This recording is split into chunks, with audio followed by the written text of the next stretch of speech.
Good morning, everyone, and welcome to our forum discussions. Thank you for joining us today for this 30 minutes forum discussion. My name is Aime, and I will be your moderator today. Today's forum is under the theme Health and Lifestyle, and the topic we will be discussing is mental health among students and young adults, causes, impacts, and solutions. Before we begin, I would like to set a respectful tone for our discussion. Mental health is not a joke, and it is not a weakness, it is part of health. Therefore, throughout this forum, we will speak responsibly, avoid stigmatizing language, and respect the dignity of individuals who struggle with mental health issues. This discussion is meant for academic and educational purposes, and we encourage everyone to listen with empathy and an open mind.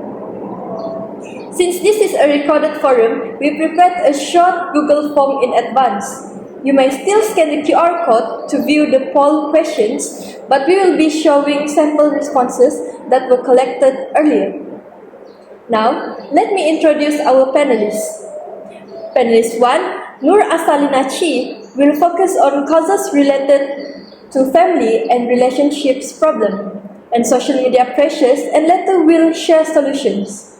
Panelist 2, Nurhayat Istiqamah, will focus on causes related to stress from school or work and financial difficulties, and later will propose a solution as well.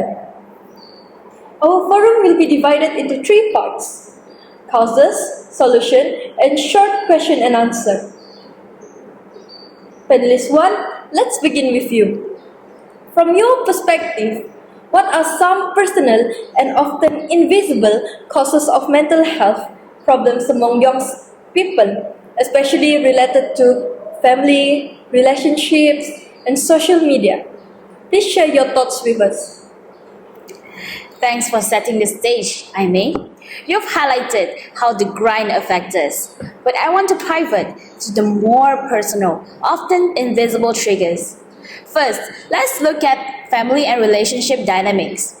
When we discuss family as a cause, we aren't just talking about bad families. Often, it's the well-intentioned pressure that does the most damage. In many cultures, especially Asia culture, family honor is tied to individual achievement, while home should be a sanctuary. For many, it's a primary source of distress. Studies do show that high-stress families can worsen depression, but supportive one acts as a protective layer. Not only that, high expectation, constant conflict, or even emotional neglect can lead to deep-rooted anxiety. This also leads to self-decurrency theory, where the gap between your actual self and ideal self can actually create chronic agitation and dejection. In fact, a study by Grape in 2016 found that low social support from family is one of the strongest predictors of depression in young adults. It's a heavy burden because you can't exactly lock off from your family like you can from a job. We also see the impact of expressed emotion, or what we call EE, which refers to a psychological measure of how much criticism or emotional over-involvement in a household. High EE environments are scientifically linked to higher relapse rates in mental health conditions because the brain never feels safe enough to rest. If we apply this example in real-life situation, high-stress families tend to contribute to excessive academic perfectionism in students' learning. This fact received further support from Luther and Becker on high-achieving schools. Students would feel that they must achieve perfection to maintain their parents' pride. Every B+ or minor mistakes feel like a threat to their belonging. This creates a state of hypervigilance where they are constantly scanning for signs of disappointment. Thank you, panelist 1. I think your point is extremely important, especially the idea that you can't lock off from family the way you can lock from school or work. And I also like the term comparative suffering because social media doesn't just show happiness, it sells illusion that everyone else is doing better than you. So, here's a quick follow-up question.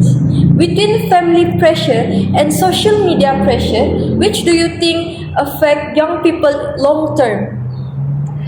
I think it's social media pressure. We're living in an era of comparative suffering. We see the highlight reels of others and feel our behind the scene life isn't good enough. In fact, throughout this process, we are actually comparing our average day to a global elite's best day. Research by Twenge and Campbell actually link high social media use to significant decrease in psychological well-being. It creates a scarcity mindset where refers to the feeling that there isn't enough success or happiness to go around. Think of the late night scroll. You're exhausted after a long day, feeling unproductive, and you see a peer posting about their new job or a perfect vacation. In that moment, your brain experiences social comparison theory in overdrive. You aren't just seeing a photo, instead, you are subconsciously telling yourself that you are falling behind. Ultimately, this will result in the fear of missing out, or what we call FOMO, in individuals. Furthermore, research by Primack in 2017 published in the American Journal of Preventive Medicine showed that young adults with high social media usage have 3 times the odds of feeling socially isolated compared to those who use it less. It's a paradox. We are the most connected generation in history, yet the most lonely. These causes are worsened by limited access to professional help because these triggers, like family and phones, are so normal. People don't think they qualify for therapy.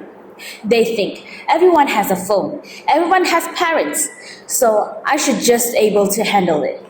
This minimizes their pain and prevent them from seeking help until they hit a breaking point. Moreover, the real tragedy here is the stigma and fear of judgment. If your stress comes from home or your perfect Instagram life, you might feel like you have no right to complain. People nowadays fear being told they are attention seeking or weak. This lack of mental health literacy means we often suffer in silence because we don't have the vocabulary to explain that our digital or domestic life are actually hurting us. Thank you. Thank you, Penlist One. As the saying goes, not everything that glitters is gold. What we see online is often a highlight reel and not real life. Panelist 2, do you agree with Panelist 1? For sure, I agree with your opinion. I think social media is not just a harmless platform for connection. It also has become a powerful source of comparison, pressure, and also silent suffering.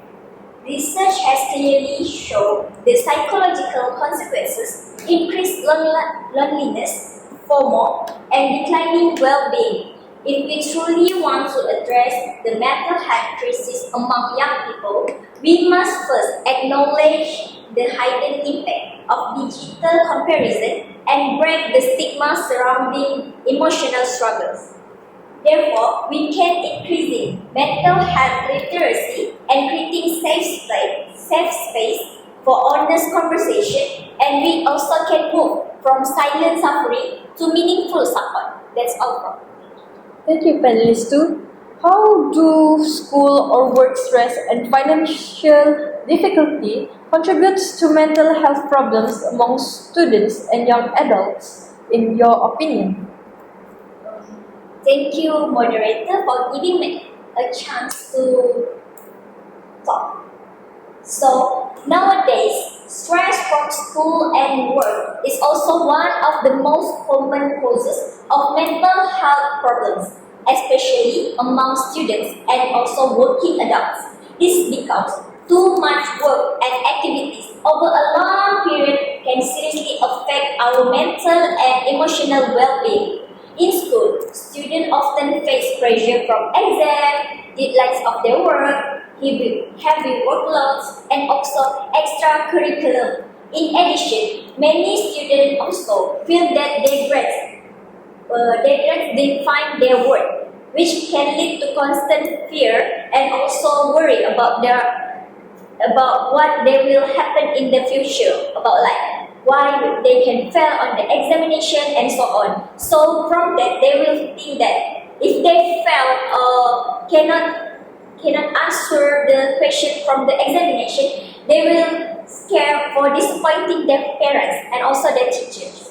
So therefore, it can lead to anxiety, burnout, depression, and so on. It is because they don't have get enough time to rest and also relax. Similarly, stress in the workplace is a major mental health issue. Many employees deal with long working hours, tight deadlines, and pressure to perform well. Some people also facing difficulty boss and also unhealthy environment and or lack of work life balance, because they will when they working for long hours, they will not have time to spend time with their loved ones, with their family, and so on. So when work stress become overwhelmed, it can lead to emotional exposure, low self-esteem, and also loss of motivation. Okay. One major problem is that stress is often being ignored or being normalized by people, because they say like it's just a stress. Why we need to solve it for them like that? But because of that, many people start to keep stress themselves. Like they will doing like silent treatment. They will just silently like.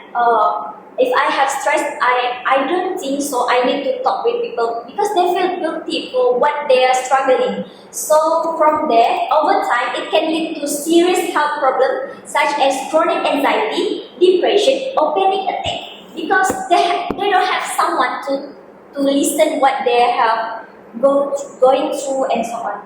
So we need to understand that stress is not a sign of weakness. It is natural response to pressure, but it needs to manage it properly. School and workplace should create supportive environment where mental health is taken seriously. This includes reasonable workloads, mental education, and also access to counseling or support service. In conclusion, stress from school or work is a major cause of mental health problem, but it is often being overlooked by people. By recognizing the sign of stress and acting early, we can prevent more serious mental health issues. Other than that, for financial difficulties, why it being major causes of stress? Because nowadays, financial was also same goes as our basic needs, like such as food, housing, education, and healthcare. Because if we have money, we can go anywhere. If we can buy anything. If we don't have money, then we cannot do anything. So people struggle financially, can create constant worry and emotional pressure that negatively affects their mental well-being. Why it can be? Because one of the main ways financial difficulties impact mental health is through ongoing stress and anxiety. People who worry about paying bills, rent, or school fees often feel overwhelmed and insecure about their future. This constant fear of not having money can lead to anxiety disorder, sleep problem, and also difficulty concentrating on daily tasks. Financial difficulties also can affect our relationship. Why it can affect our relationship?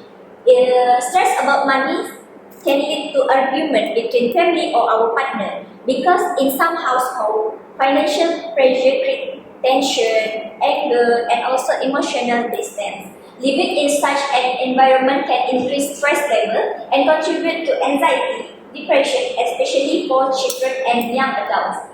In addition, financial stress often make people work for long hours and multiple jobs, such as, for example, in the morning she will become a teacher, but in the afternoon she will become a food rider and so on. So They have no time to rest well and self-care or spending time with their loved one and their family.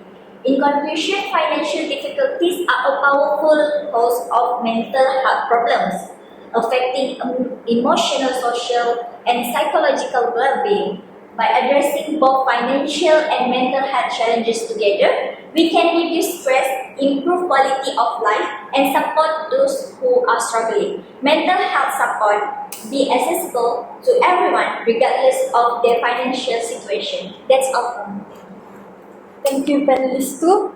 I want to highlight something you said that is very important. Stress is often normalized. People are told to just deal with it or be strong. And that is exactly why many individuals feel guilty for struggling. So, here's my follow up question. How can we help people recognize between normal stress and harmful stress before it becomes serious? Thank you for the question. So, how we can help people recognize the difference between normal stress and harmful stress before it becomes serious? For me, normal stress is temporary and it can be manageable. Normal stress can be managed if we can manage it properly. But harmful stress, it will last longer, feel overwhelming, and start affecting daily life, such as sleep, mood, concentration. Because harmful stress, it will affect our daily life. But normal stress, we can still manage it. So from that, we can know and we can see the difference between normal stress and also harmful stress. Thank you, panelist 2. Panelist 1, is there anything you want to state regarding this topic? I agree with my fellow panelists that it's important to distinguish normal stress from harmful stress. Normal stress can motivate us, but harmful stress overwhelms our coping ability and affects our well-being.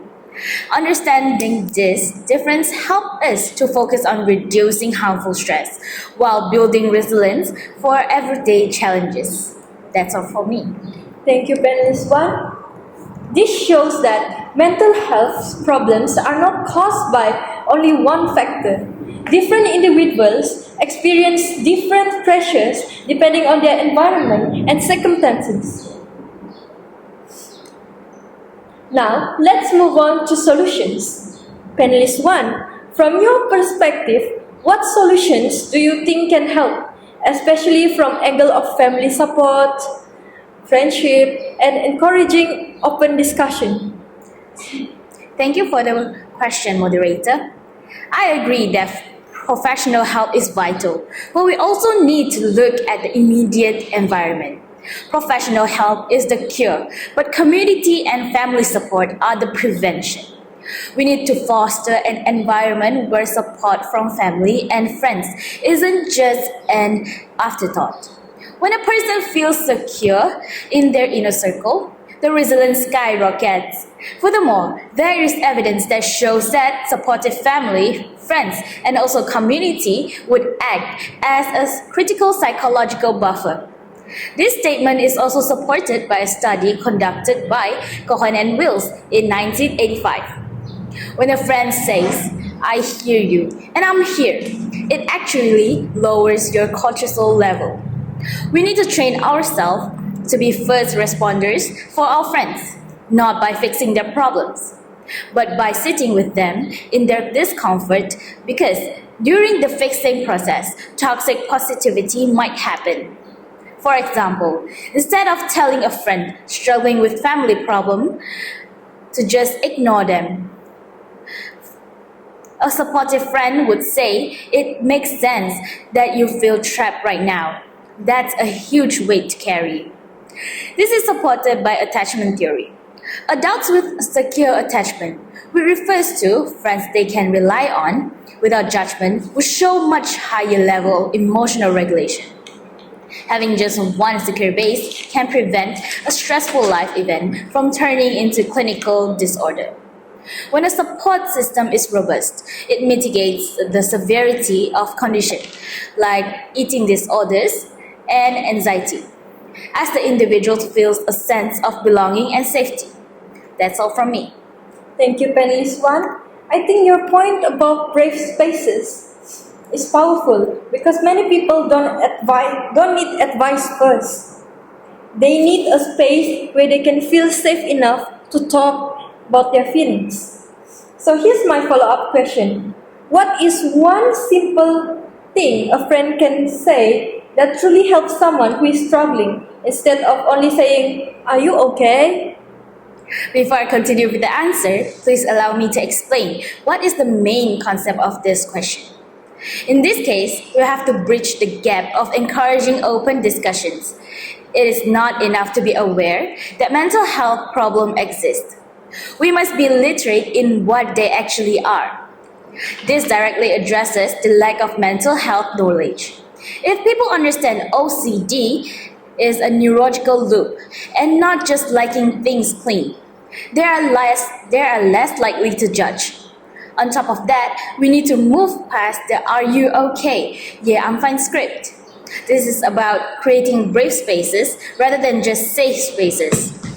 If we're normalizing talking about mental health at the dinner table or in a group chat without the fear of being judged, it will show that we are able to break down those barriers to professional help. If we place this example in real life situation, when a leader starts a meeting in a workplace by saying, "I've had a really heavy week emotionally, so I might be a bit slower today." That the small act of vulnerability is a solution in itself. It gives everyone else in the room permission to be human. Considering another example, instead of just sending memes in a group chat, having checking in culture can actually lower the activation energy, require someone to admit that they are struggling by asking, on scale 1 to 10, how is everyday's mental capacity today? This aligns with social cognitive theory, which what we call Bandura, which suggests that we are learned behavior by observing others. When we see influential peers or family members talking about their therapy or their struggles, it models that behavior for everyone else. It moved mental health from a private shame to a public priority.